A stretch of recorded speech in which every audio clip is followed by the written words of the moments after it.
Hey everyone, welcome to the Tomb of 3D Printed Horror Show. In this episode, we're going to look at how to paint the Tower of Terror set from Fat Dragon Games. To start with, we're going to paint the floors. For this, we're going to need 3 shades of brown. The first is burnt umber. You can get that probably in any manufacturer's paint line. The second, we need a medium brown. I'm just using rusted pipe, but raw sienna or any kind of chocolate brown or territorial beige would work fine. You just need a medium brown for this. And for the light color, I'm going to use khaki, but something like a desert sand or any kind of medium beige color will work. It doesn't have to be exactly what I'm using here. Okay, to get started, you're going to want to base coat your floor pieces with the burnt umber. Let these dry overnight. They can't be slightly tacky. It has to be fully dry before you proceed to the next step. So I've gone ahead and done that here. And then I'm going to take the rusted pipe color that I got, and you're going to need a craft sponge for painting these. What I'm going to do is take the rusted pipe, and again, you could use raw sienna or whatever you have, any kind of medium brown.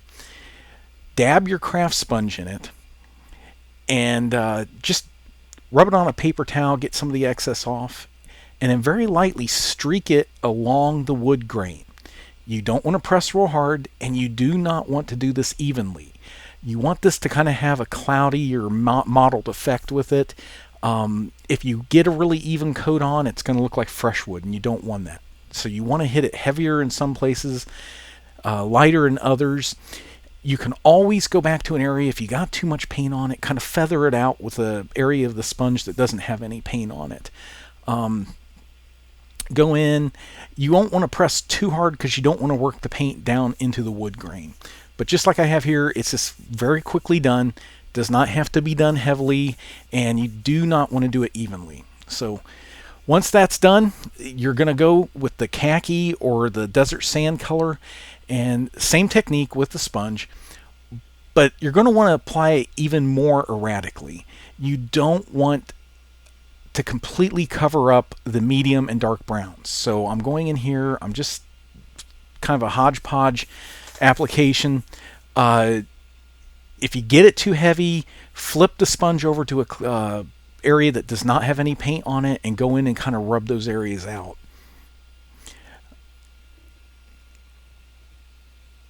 A little bit more. Again, I'm just putting it randomly, skipping areas so that the medium browns still show through. You do not want to do this too heavy. Just, again, really lightly. It's almost like you're dry brushing with it. And again, if you get it too heavy, you can just go in, kind of scrub it out a little bit like I'm doing here with the clean end of the sponge. And I think that's going to about do it. Again, it doesn't take very long at all to do this. If you get a little bit too much, just take the sponge, kind of scrub it out, and blend it in. And that one's going to be done too. Okay, final step is a burnt umber wash application, but you are not going to apply it to the complete model. You're only going to apply it in certain spots. So there's 2 ways to do this. The first is what I'm doing here, about 1 to 1.5, maybe 2-inch streaks just applied randomly across the face of the board. You want the wash to sit both on top of the planks and work its way down into them, but you only want to cover maybe 15-20% of the surface area. You don't want this everywhere.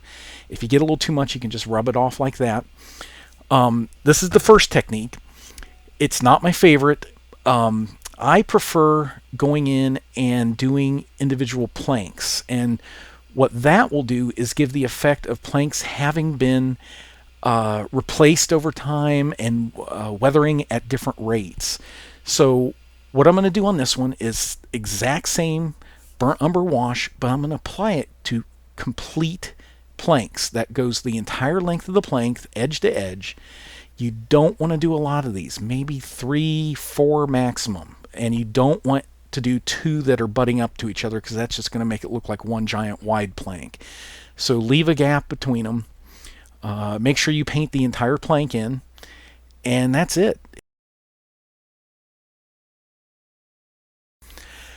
Okay, to finish your tower off, we're going to paint the stonework. This is a real simple technique. Since we're already using a craft sponge, we're going to keep using it. What I'm doing is I am base coating with flat gray Rust-Oleum primer. Then I'm picking out some individual stones with darker gray acrylic and just kind of a medium brown gray, kind of like if you took khaki and mixed it with gray or something, you'd get a nice stone color. The color we're going to use for the highlight is granite gray.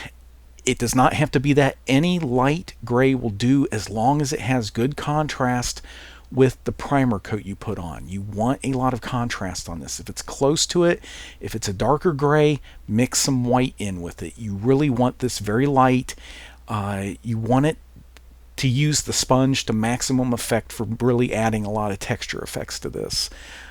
Do not streak the sponge. Don't drag it across the surface. You only want to use a dabbing motion. If you streak it across the surface, you're going to rub paint down into the sculpted detail, and that's just going to make it actually look flatter. You don't want to do that. We sculpt a lot of detail into the stonework on these pieces. We go to a lot of effort on this, so don't be counterproductive and scrub paint into all of those recesses and stuff. Just keep dabbing the paint on. It's better to apply too little and have to go over a section again to get it right than put too much on, because if you get too much on, you really can't scrub it off very well without scrubbing it down into the detail areas, and you don't want to do that. That's going to do it for painting your Tower of Terror. Don't forget to click the subscribe button in the bottom right hand corner of your page and follow us for future videos.